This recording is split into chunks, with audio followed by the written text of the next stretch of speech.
Okay, our next talk is going to take a look at what you can do wrong if you're using secure crypto primitives but don't use them the right way, and what you can possibly do about that by writing formal proofs.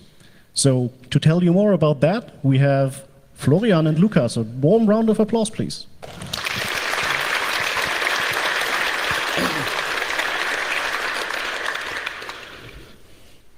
So, good morning, and thank you for waking up.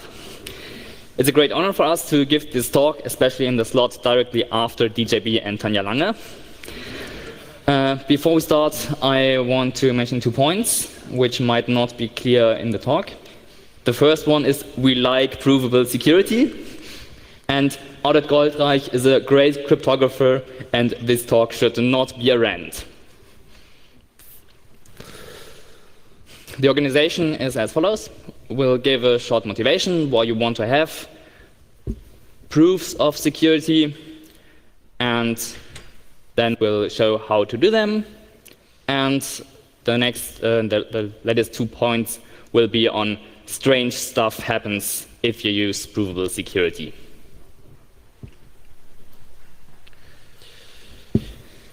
Anyone, from the most clueless amateur to the best cryptographer, can create an algorithm that he himself can't break.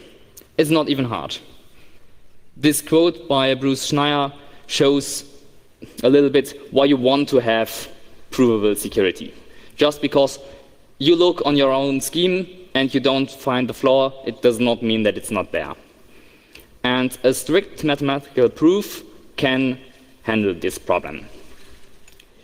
But it's not that easy, and you should be aware of the boundaries of proof systems. I'm sure you know this example. The electronic codebook mode is an encryption scheme where you take blocks of a plaintext and you encrypt each block on its own, and it's secure in the meaning that each block looks random compared to this plaintext, but in the end, that's maybe not what you mean by a secure encryption scheme. A more complex example is the CBC, or cipher block chaining mode. Here you see that you have blocks of ciphertext and of plaintexts. And in the decryption step, can I use my... The link is you use the ciphertext from one block and XOR it to the decryption of another ciphertext block to get a plaintext. And for a deeper insight into this protocol, you can watch the talk on TLS 1.3 by Hanno, but we'll show a small problem of this. But before, I need to introduce so-called oracles. Oracles are a way to formulate that you have some protocol party which takes a well-defined input and answers with a well-defined output. And it's typically used to perform operations that the parties by themselves can't handle. And if you introduce a special so-called padding oracle to this CBC mode, which takes a ciphertext and answers you if the padding of the plaintext is correct, which means that, it ends with either a 1 byte or 2 bytes or 3 bytes. Just entering an oracle which tells you this information is enough to break the complete ciphertext, because you now can just guess 1 byte after another, which is much more efficient than breaking the complete cipher in one shot. So, to understand the security of a system, you need to understand what problem you have and what definition of security you want to have. And then you can go there and prove that your system is secure. But unfortunately, you won't be able to prove it without taking assumptions. You might know about the P versus NP problem, and that you can get quite rich by solving it. If you have a ciphertext, an encryption scheme, and you prove that it's secure in the sense that given encryption of something, you can't tell that this is an encryption of a 0. And you can prove this without taking additional assumptions, then you would have shown an example of a problem which is in NP, because given the secret key, it's easy to do this. You decrypt it, and then you know if it's a 0 or not. But it's hard to do without. And then you would have found an example where P and NP is different, which make you quite rich and famous. But it's not that plausible that you find it just on the way of proving the security of your scheme. So we have to do some assumptions, and Florian will now tell you about some of these. Okay, good morning, everyone. Now, many of you may have seen RSA, and I've just written down a short version of it on the slides. Let me check here. It's quite commonly known that you have two very big primes, P and Q. You multiply them and get a very big integer n, and you also take some exponent that we will just set to 3 in this example. And this is all you need for a public key, and then there is some more complicated way to compute the secret key.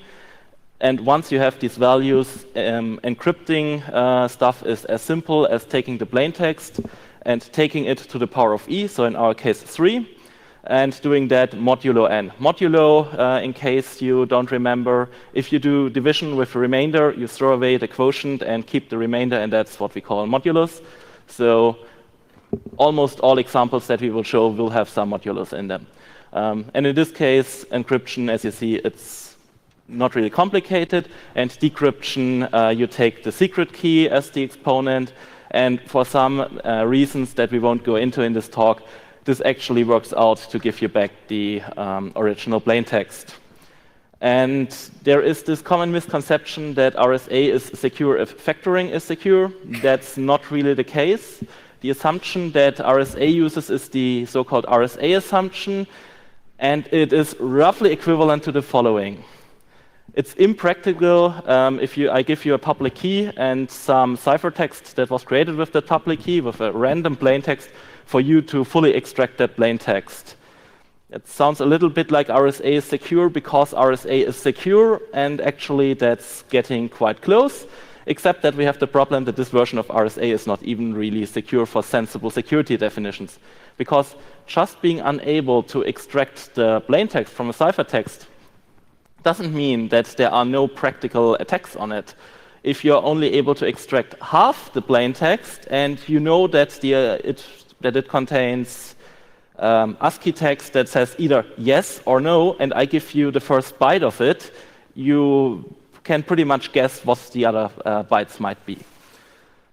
And there are many other problems with RSA in that shape. For example, if you want to encrypt small numbers, 23, you take 23 to the power of 3 modulo some really huge number. 23 to the 3 is 12,167. That's way, way smaller than n. So you can simply throw the cube root at it, and you get the plaintext back. That's an efficient operation, and one of the reasons why you should naively use RSA. Now, you might say, I'm not going to encrypt my plaintext with RSA directly anyways. I'm going to use hybrid encryption, where I just encrypt a secret key for a symmetric scheme with RSA and then encrypt the message with the symmetric scheme, because that's way more efficient, and it is indeed what you would usually do in reality. But think about it. Let's be generous and say you're using 256 key bits for some secure version of AES. And you're quite daring and use only 1024 bits of RSA key. 256 times 3 is still a lot smaller than 1024, so this attack perfectly works there. And this means that you really have to be careful with RSA, and also it's a deterministic scheme. If you have an idea what the plaintext might be, you can simply encrypt it. After all, it's a public key encryption scheme, and check if the result matches. So the long story short version here is using RSA is not trivial. There are secure versions of RSA, or versions that we believe to be secure, but they are a lot more complicated than what you're usually shown. And for example, for none of them, the often claimed case of signing is encrypting with the secret key doesn't work. That statement that signing is encrypting with the secret key is not, to my knowledge, true for any secure scheme in either direction. Now, RSA is not the only thing that has its issues. And we will later look at El Gamal, which is a very great encryption scheme. But even there, if you don't pay close attention, you might end up leaking plaintext bits. And a single plaintext bit can be disastrous in certain circumstances. Imagine you're doing an election and you encrypt your yes or no vote. If I learn one bit about the plaintext, I learn everything. And another example where people often have wrong ideas is with hashes. Yes, it is true. If you take some random input from a big set and you throw it through a hash, it's impractical to learn a pre-image for that hash. But if the original set from which your pre-image comes is small, you can simply brute force it. And I've heard this several times where people made this claim. Maybe they even knew it, but they didn't say so. The result is, of course, that you get vulnerabilities everywhere. Now, one of the issues that we saw in RSA with this RSA assumption was that we need some proper definition of what security actually means. And a rather old notion that is not without problems, but is a good first idea, is called semantic security. And what you see on the slides is a simplified version in the sense that it uses regular language instead of very complicated formulas. But it gives you the gist of what the idea is. If I give you a public key and a ciphertext, you should not be able to learn anything about the contained plaintext except for its length. If this is true for an encryption scheme, then we consider that scheme secure in the sense that it provides semantic security. The issue with this is it's not really that simple to prove that for schemes, even if you use proper assumptions. So there is another notion, and that is called INCPA. That is short for indistinguishability under chosen plaintext attacks. Again, this is the colloquial version of it, but it boils down to, if I give you a public key, and you are the attacker, and you are now allowed to choose two plaintexts, can be anything as long as they have the same length. You give both of them to me, I pick a random one, I will encrypt it with the public key and give you the ciphertext. You should not be able to distinguish which plaintext that you gave me I encrypted better than just making random guesses, or at least substantially better. There's always the chance that you just by pure chance guessed the secret key correctly. We don't worry about that, but anything that is substantially better than guessing is a real issue. And the nice thing is, at some point, some people went through the trouble of proving that those two notions are equivalent, and thus, if you prove INCPA security, you have proven semantic security. But again, semantic security is just one definition of security, and it is not necessarily a sufficient one for what you want. We mentioned the CBC mode in the beginning, where you were able to fully decrypt some plaintext using a padding oracle. CBC mode provides semantic security. It's simply that they attack this padding oracle is not part of the definition of semantic security, and thus the attack happens outside of the security model. So it's really important that you choose a good and appropriate security model. I believe we have a couple of more examples where this will come up. And a very notable one that we won't talk about anymore in this talk are side channel attacks. If you are capable of learning the secret key by just looking at the network stream and take a stopwatch, the encryption scheme can be as good as you want. It won't help you if that is the way you get a key. And that's why implementing cryptography is so hard, because you have to take care of all these problems. Also, just because a scheme is secure on its own, that doesn't mean that it is secure if you combine it with other schemes. And finding a proper definition of security can sometimes be the hardest problem of all in cryptography. There are actually cases where it's easier to come up with a secure solution to a problem than with a proper definition of what secure means. Now, that being said, let's look at how we do the proofs. We are doing so-called reductions. As Lucas already explained, we cannot do absolute proofs that don't need assumptions, because there is this millennium problem in the way. So we need some assumption for a hard problem. And this is usually defined as some kind of game where you have a challenger. In this case, we call this the assumption challenger. That gives us some kind of challenge. For example, the challenge where he says, here is an RSA public key and a ciphertext, give me the plain text. And we then have some kind of translator, and we have an attacker on our scheme that we want to prove as secure. So for example, this might be an attacker on the int-CPA security of an encryption scheme, and it will take, again, some kind of public key and play some kind of security game. And the translator now has the task to translate the challenge that it received from the assumption challenger into something that the attacker on the scheme that we want to prove as secure can use to attack that scheme if it is capable of attacking the scheme, and then translate the result of that attack back into something that the original assumption challenger would accept as a break of the assumption. And since we believe that there is no way to break the assumption, and we demonstrated that breaking our scheme also implies an attack against the assumption, we believe that it's impractical to break our scheme. We will now look at a full example where this will maybe get a little bit more clear. And for that, we will look at an encryption scheme called El-Gamal, which, unlike RSA, is secure out of the box, at least in a sense of semantic security.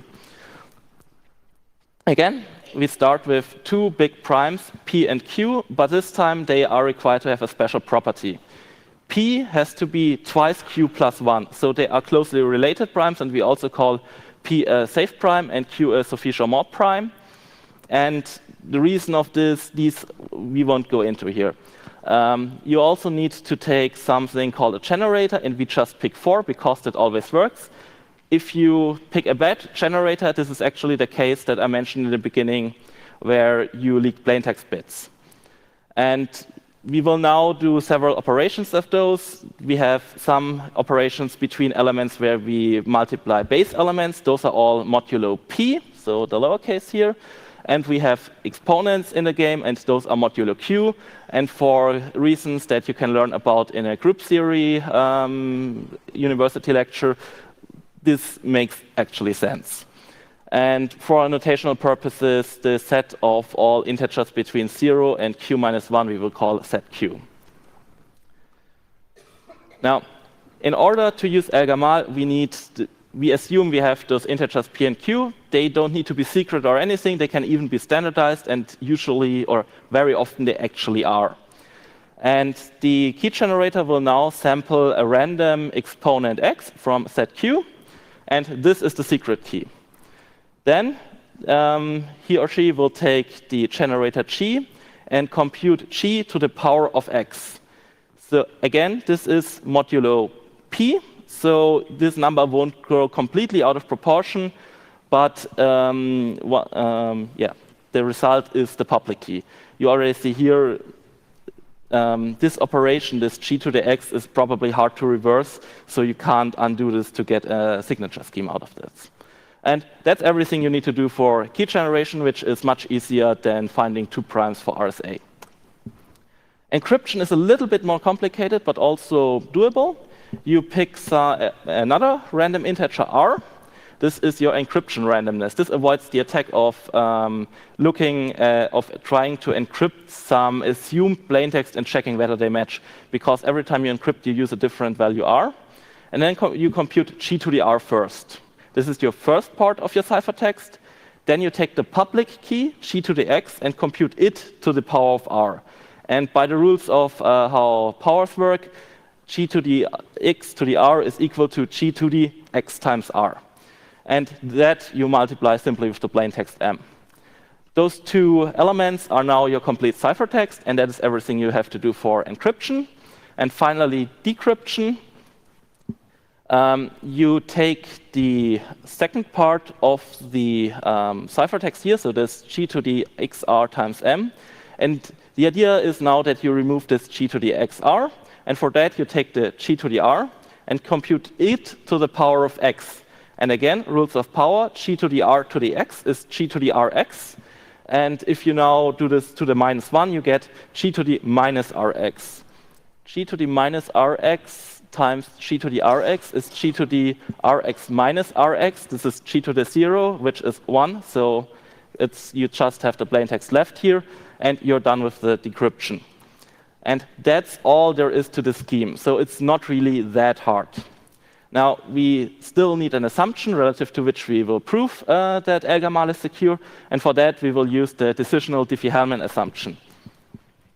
It says that if you take 3 random exponents, you're not going to be able to tell whether I give you a triple that consists out of g to the x, g to the y, g to the z, or a triple that consists of g to the x, g to the y, and g to the xy.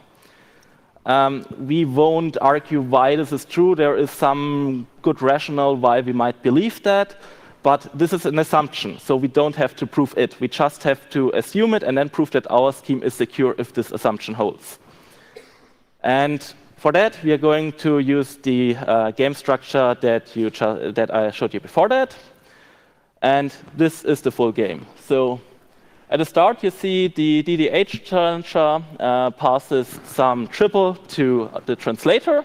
And at the end, the translator outputs a bit B that tells the translator's assumption whether Z in this case is equal to X times Y. So you have this game on the left side. On the right side, you have the int CPA game. So you have, in the start, you give a public key. So for this, you use g to the x to the El-Gamal attacker. Then the attacker will hand out 2 possible plaintexts, M0 and M1. And the translator now selects one at random. For that, he picks a random bit B, and MB will from now on be the selected plaintext. It then takes the second part of the provided triple, g to the y, and uses that in place of g to the r. So that's the first part of the ciphertext. And it takes g to the z in place of g to the rx. So the second part of the ciphertext, except for the plaintext, which we let at afterwards. So you see here, this has basically the structure of an El-Gamal ciphertext. And then you let the attacker guess. It can now do pretty much what it wants as long as it doesn't run extraordinarily long. And at the end, it will output an assumption B dash about which plaintext was encrypted. The translator then just checks whether the assumption is correct and outputs the bit whether it is correct to the challenger. It might not be completely obvious at this point why this is a proof, but let's consider the different cases. Let's say the attacker has a success rate of 1/2 plus epsilon. 1/2 is the probability that you would get by just random guessing. So if the attacker is better than just random guessing, there has to be some additional so-called adversarial advantage, epsilon, and we just assume that it is positive. Now, if x times y is equal to z, which is the case 50% of the time, then this is a perfect simulation of the real int-CPA game, because the public key, g to the x, is a completely random element, so perfectly indistinguishable. G to the y, perfect indistinguishability, also random. G to the z is in that case, by definition, equal to g to the x times y. So again, perfect simulation. And we simply get the success probability of the attacker in that case, and yeah, so that's fine. Otherwise, however, G to the Z is not in any kind of correlation to G to X and G to the Y, and as such, it is also this ciphertext won't be in any correlation to either of the plaintexts with overwhelming probability. So it's only possible to get a success rate of 1/2 for the attacker. And since either of these have a probability of occurring of 1/2, we simply compute the mean value of those, and that happens to be 1/2 plus epsilon half. Therefore, if there is an attacker against the semantic security or the NCPA security of El Gamal, we just converted it into an attacker on the DDH assumption with success probability 1/2 plus epsilon half. If epsilon is non-negligible, then the definition of negligible implies that epsilon half is also non-negligible. And since we believe that there is no attacker on the DDH assumption that has non-negligible advantage, we conclude that there is also no attacker on the security of the El Gamal scheme that has non-negligible advantage. It follows that El Gamal is NCPA secure and thus provides semantic security. End of proof. Now, you might say, yeah, but what did we gain of that? We replaced the assumption that the encryption scheme is secure with an assumption that is also quite weird. Well, first of all, the assumption is a little bit less complex, though in that case, the difference is not that huge. But this is an image of the old version of the TLS handshake. As you see, you probably see nothing because it is too complicated to properly fit on the slide, which is the entire point I'm trying to make here. These kinds of proofs allow you to take a complex scheme and reduce it to the security of some small, simple, well-understood assumption. And you can also share this assumption. There are many cryptographic schemes that can be reduced to the DDH assumption, and that way, everyone who wants to try to break the schemes can simply try to break the DDH assumption, and either all schemes are broken or none of them. But we have something that we can very well concentrate on. If you visited the post-quantum crypto talk yesterday, Tanya and DJB were complaining about all those proposals for the post-quantum schemes, and that it was impossible to review them all. This is what allows to review all those new cryptographic schemes that are not only encryption schemes, because everyone just has to look at very few assumptions. And you also avoid problems from weird interactions if you have multiple assumptions. This was not the case right now, but in reality, you use several primitives, and even if those are secure on their own, they might not be if you combine them with others. And a proof now gives you the certainty that my scheme is secure as long as all of those are secure. I didn't introduce issues from combining them, which is also very valuable. Now, back to the definition of security and the problems there, or, well, in this case, not really that much of a problem. What you just saw is a so-called game-based proof. I mean, you saw the game, so it's rather intuitive why it's called that way. And those are, generally speaking, easier to do than the alternative. Exceptions exist, but they often have a less intuitive meaning. For example, I told you that rough definition of NCPA and semantic security. NCPA was comparatively weird and technical, whereas semantic security was pretty straight to the point. And that is often an issue that those game-based definitions have. They are very technical, and it's harder to get an intuitive idea what they really mean. Also, the more complex your protocols get, and for example, if you want to design cryptographic voting schemes, the less these proofs scale. At some point, you need to switch to the alternative, which are so-called simulation-based proofs. For those, you define some ideal functionality, so imagine it as a trusted party that just falls from the sky and is perfectly trustworthy.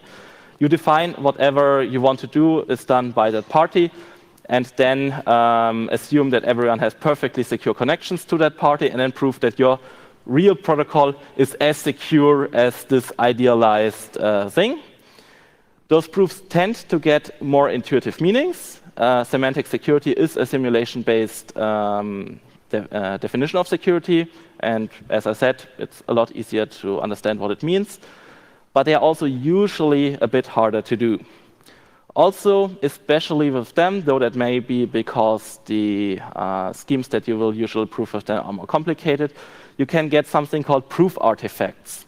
That's where you need some very weird thing in your cryptographic scheme that doesn't appear to serve any purpose. For example, you suddenly have a ciphertext in some place for a public key, and nobody ever has a secret key for that public key. And that may sound very weird and pointless, and sometimes it may be, sometimes actually does serve a purpose, so just because something looks weird doesn't mean that it is unnecessary, but maybe sometimes it is. And that's one of the big issues we face there. Now, in the start, I mentioned RSA, and I said there are secure versions of it, and this is the case. However, they require something a bit more complicated, and one of the things they use to acquire security are hash functions. And hash functions are pretty much functions where you can throw in some random, some string of some length and get out a random-looking bit strings of fixed length independently of how long the string that you throw in is. And I say random looking because the proper definitions of what a secure hash function is are shockingly complicated. You can ask me after the lecture if you want, but it's very, very easy to get them wrong, especially since they appear to be so easy. Now, Lukas will now tell us how these hash functions are used, or well, some of the issues that we face with them, because the RSA proofs are not really in the standard model. Instead, they use something else. Yes, well, if we want to model a hash function in our proofs, and we want to get rid of all these strange properties of hash functions, we use something called a random oracle, which is in fact this dwarf. And this dwarf lives in a box, and he has a dice and a book. And if someone comes to the box and wants to have a hash for a specific message, he looks into his book and wants to check out if he already answered such a message. And if he did, then he answers in the same way as he did before. And otherwise, he rolls his dice and gets a new random value, which is now the hash of this message. Unfortunately, no one has ever found such a box with a dwarf. And furthermore, it would be quite difficult to handle, because every time you want to compute a hash, you would have to go to the dwarf. But the biggest problem is that this is not a valid abstraction. And I'll show you what the problem is. Let's assume that we have a secure encryption scheme. And let H be either a hash function or a random oracle. Then we simply reuse the generation algorithm, which gives us a key pair for a new encryption scheme. And we partly reuse the encryption algorithm and modify it like this. We check, is the message valid code? Note that a code execution attack is not the problem here. We simply look at it, is it a valid code? We take random input x and evaluate the code given this random input. And if the result of the code is different than what H tells us, then we use our secure encryption scheme. But if it's the same, we use our secret key as the ciphertext. This might sound very weird. Yes, you should not do this in a real encryption scheme. But here we can see that this scheme is secure if we use a random oracle, but insecure for any instantiation with a hash function.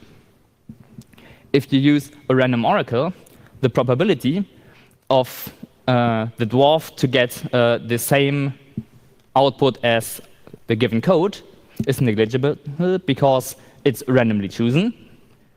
But for a real hash function, you simply can put in the code of your hash function, and it will, of course, be evaluated to the same result as the hash function, and then you always get the secret key. So the random oracle allows us to prove schemes which are obviously insecure. The authors who write the first paper on this came to some harsh statements. It should be clear that the random oracle methodology is not sound. That is, the mere fact that a scheme is secure in the random oracle model cannot taken as evidence or indication to the security. And furthermore, he said, indeed, what happened with the random oracle model reminds us of the biblical story of the bronze serpent. The story illustrates the process by which a good thing may become a fetish and what you should do in such a case. Spoiler alert, the snake had to be destroyed.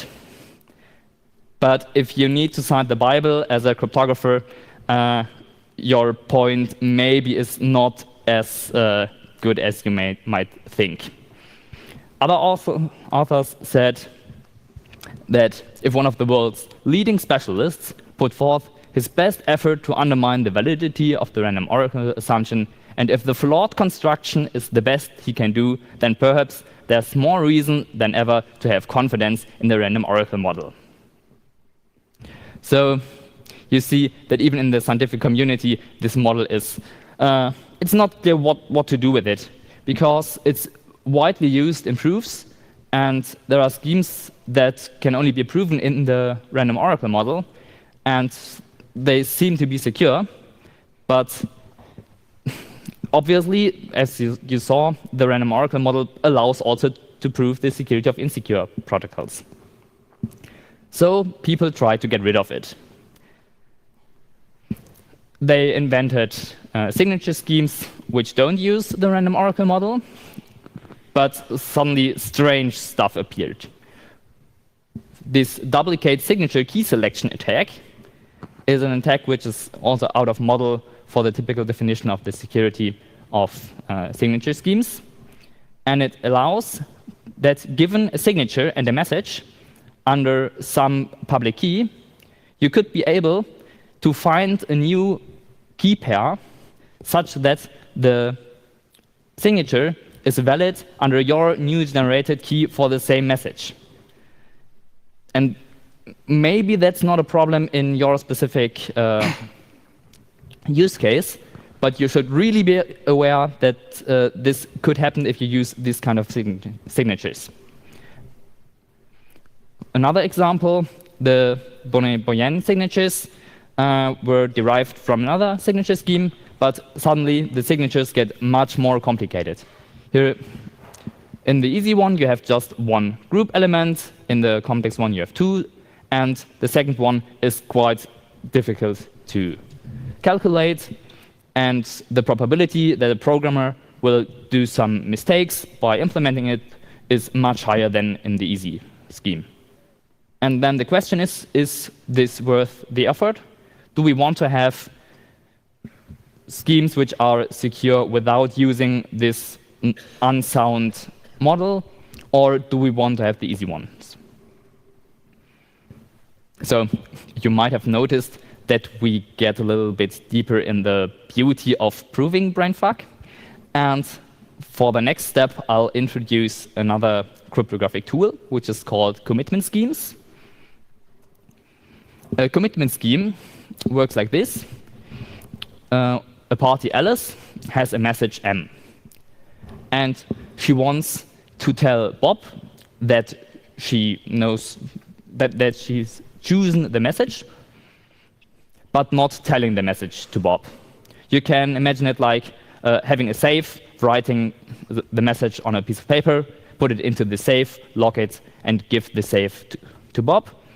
And if you tell Bob the code for the safe, then he can open it and read the message. For the scheme, we have two messages. The first one is called the commitment. and it should have two properties. It should be binding, which means after sending the commitment, Alice should not be able to manipulate the message.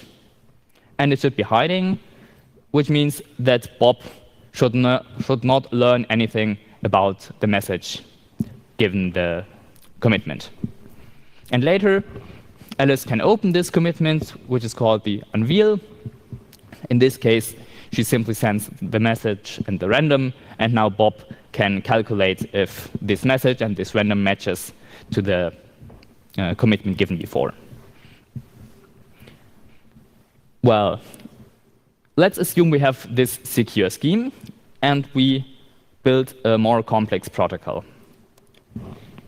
Let's assume that they both want to know if the message that they've chosen is larger than the message the other one has chosen.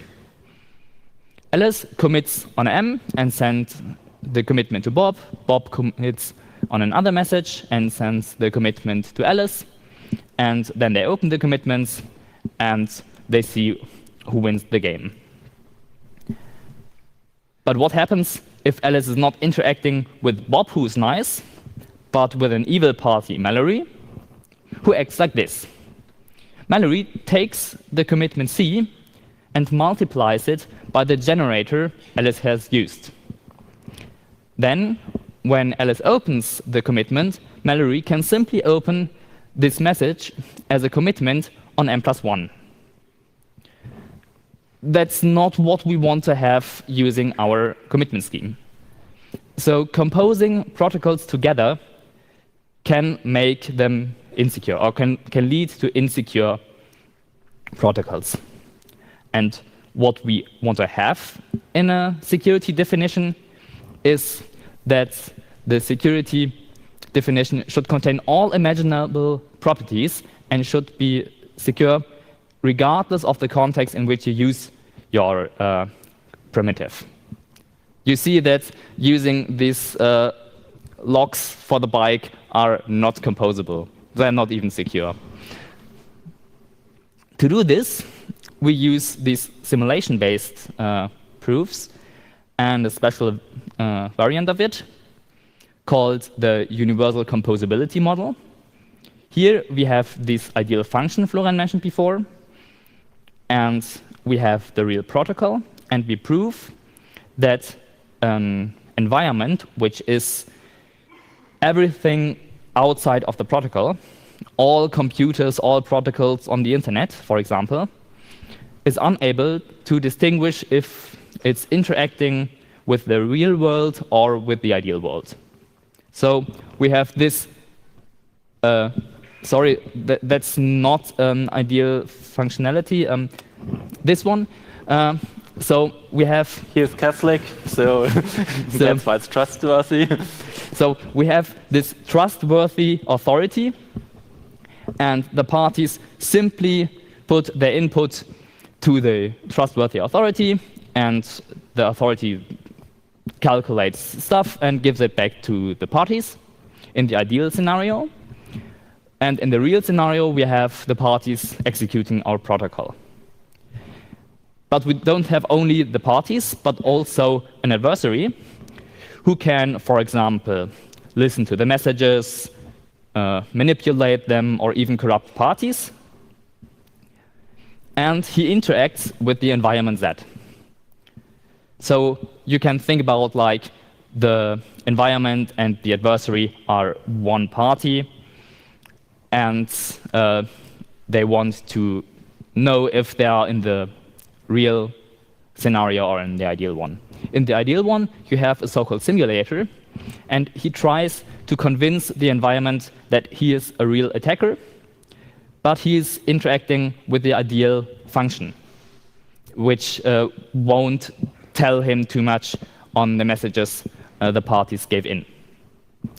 And now we say that a scheme is secure if for every adversary there exists a simulator such that any environment is unable to distinguish in which world it lives. How does such an ideal functionality look like? We'll look at the functionality for commitments. Alice can put the message in, then the message, the functionality tells Bob that Alice has committed. Later, Alice says unveil it, and then Bob gets the message. So now we'll try to prove such a system in this universal composability scheme. The environment using the attacker tells the corrupted sender to use this commitment. The corrupted sender uses this commitment. Later, he's told to unveil. He unveils, and then the receiver, who's not corrupted, can answer with the message. In the ideal scenario, the simulator is on the good side because he wants to confirm the environment that he's in the real scenario, and he works together with the corrupted party. The environment tells the corrupted party to use this commitment. It tries to send it to the ideal functionality, and the ideal functionality is confused because there is no definition of to give in a commitment, but you want to have a message instead. And you could try to extract the message from this commitment, which should do the simulator, but this would break the security definition of our commitment scheme. So there can't be a commitment scheme which realizes this ideal functionality. That's bad, because we believe that there are secure commitment schemes. So what's the reasonable and most clear solution for this? Of course, we could introduce a backdoor. We could introduce a common reference string. A common reference string is a randomly chosen value from a given distribution. It's chosen honestly, but exists only in the real world. So let's assume that our common reference string in this case is a public key and two generators, such that the public key is chosen randomly and no one knows the secret key. Now Alice can use the same commitment scheme as before. For C0, she encrypts the message with the public key where no one knows the secret key of. She proves with some magic cryptography that the message in C1 and C2 is the same, and then she uses this as a commitment. The simulator now can just take the common reference string on its own, but he's not taking it from a given distribution randomly, but instead he uses a real key generation algorithm, so he knows the secret key, and he don't take random generators, but he chooses them in a way such that he knows an x with g to the x is h, and now he is able to extract the message bit from the commitment and put it into the ideal functionality. So introducing this introducing the common reference string allows us to prove this scheme secure. So maybe when the NSA gave us ECDRBG, they didn't want to snoop on us, but maybe they just wanted to give us a tool to provide extractability in UC scenarios. Well, probably they wanted to snoop. As we said, common reference strings are basically backdoors, so it's quite hard to convince people that they are honestly generated. The probably most sophisticated one where people actually use complex common reference strings involves the cryptocurrency Zcash, where they went through quite great lengths to produce a common reference string that is plausibly, honestly generated. Of course, it is indistinguishable. It must be indistinguishable whether that's the case. We did subtitle. There is a link. If you download the slides, you can watch the video. It's quite interesting. In other scenarios, sometimes you might get away with nothing up my sleeve numbers. For example, the Monero guys will tell you that they don't use anything that uses a trusted setup. Well, they use Patterson commitments, which are the commitments that we started out with. And for them, you still need some kind of plausibility that nobody knows the discrete logarithm between that G and that H. And what they did was basically they took the element G through SHA-3 and used the output as the other group element. And that is indeed quite plausible that it's secure, but still it is a kind of common reference string. Now, all that being said, let's come to the conclusions. The first one, as always for these kinds of talks, please don't roll your own crypto. It's extremely likely that you will get it wrong. We skipped over several details here, and even if you manage to implement a scheme in a secure way for some security definition, it still doesn't mean that your security definition is what you might want. Other than that, security is difficult. If you do it, please at least employ proofs and be aware of their limitations. Also, the random oracle model may be a flawed framework, but no scheme, no real-world scheme that has been proven secure in it has ever been broken because of the random oracle model. So a good heuristic is a lot better than nothing, so at least use that. And if your proofs are too complicated for other people to read, they are not all that much worse. That's the big problem with UC proofs. They are so complicated that often nobody really reads them, and they are arguably, therefore, less convincing than random oracle model proofs because those tend to be simple enough for people to understand. With all that being said, we are now here for some questions, and thank you very much for your attention.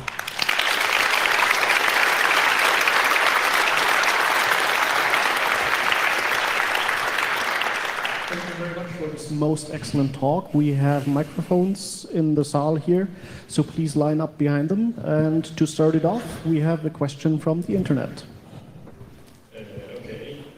Can you elaborate why there is such much confidence in DDH assumptions? The first thing is people spend a lot of time looking at it, and assumptions usually stem from the idea that if we looked at it for a very long time and nobody found an attack, there's a good chance it is secure. There's also a different argument. There's something called the generic group model, and it formalizes the notion of those mathematical concepts that are used. I only showed you a very technical definition of the El-Gamal scheme. There is actually a way to view it in terms of group theory, and if you do that, it becomes much simpler, but you require the previous knowledge. And you see how you can map it to this generic group model. And the generic group model allows you to prove that there are no generic attacks that only use the structure of the group. And there is a proof that in the generic group model, the decisional Diffie-Hellman assumption holds, but that doesn't mean that there are no attacks on it that use non-generic properties of the group. For example, the reason we use elliptic curves is that we believe that they are mostly equivalent to generic groups, and the reason we need so huge groups for if you want to use regular prime numbers is that they have more structure than that. So it's a very good argument, but it's of course not perfect, and also if you get quantum computers, all bets are off. That's completely broken in that case. Microphone number 2, please. Hey, thanks a lot, Phil. My question is, do you think doing a proof in the random oracle model is helpful in constructing a proof that can later be advanced to remove the random oracle model. And does this usually happen in your experience? Well, yes. Often you start by proving your scheme in the random oracle model and then try to get rid of it. But this... You saw the results. Yes, you saw the results. Often you need to change stuff in your protocol to get rid of the random oracle model, and this leads to complicated constructions which are difficult to implement and may introduce strange properties.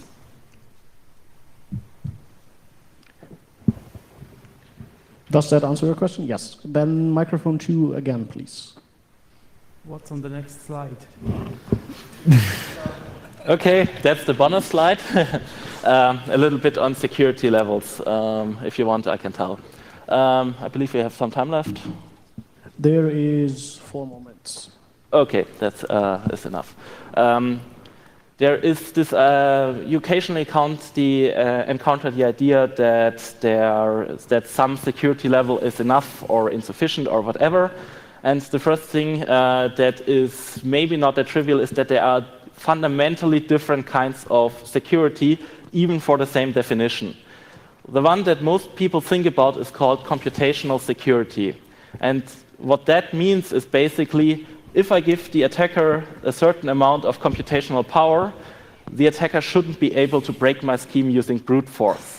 And that's where where this 128-bit comes from, which is a level where the energy, if you use somewhat realistic assumptions on hardware, the pure energy consumption of going through that many steps is, I believe, enough to boil the oceans. So 128 bits on itself is pretty much sufficient. There are also certain schemes that provide statistical security, which is, in a way, much better. Because in that case, the question is not how much computational power does the adversary have, but just how much luck does he have. And if you think about it, computational power has to factor that in. If you have a 1 in 1,000 chance to brute force a certain key using 2 to the 128 operations, you still have to factor in that factor of 1 in 1,000. So the statistical security parameters can be much smaller, and if you read 40 bits of statistical security, that's not great, but it's not as terrible as it may sound at first. And finally, there's perfect security, which is even if you give all computational power of the world and then a lot more to the attacker, and if the attacker has perfect luck, he still isn't able to break it. The most popular scheme that provides that is, of course, the one-time pad, where for every possible plaintext, there is a key that will encrypt the ciphertext to the plaintext. Those are completely impossible to break, and as such, there is no security parameter. I think we might be able to take one last question. Do we have another question from the internet? No? No question from here? Well then, a warm round of applause for Lukas and Florian.